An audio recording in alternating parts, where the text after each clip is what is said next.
السلام علیکم ورحمۃ اللہ وبرکاتہ۔ محترم ناظرین، میں آپ کو بتاؤں کہ اصل پہلوان کون ہے۔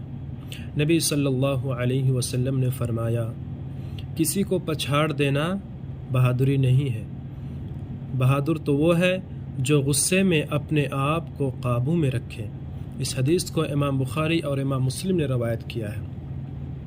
آپ اس حدیث میں غور کریں کہ حقیقی قوت جسم کی قوت نہیں ہے، اور نہ ہی وہ شخص طاقتور ہوتا ہے جو لوگوں کو ہمیشہ پچھاڑ دے، بلکہ حقیقی طاقتور تو وہ ہے جو غصے کی شدت میں اپنے نفس کے ساتھ مجاہدہ کر کے اسے قابو میں رکھے، کیونکہ یہ اس کے اپنے نفس پر کنٹرول اور شیطان پر غلبے کی دلیل ہے۔ السلام علیکم۔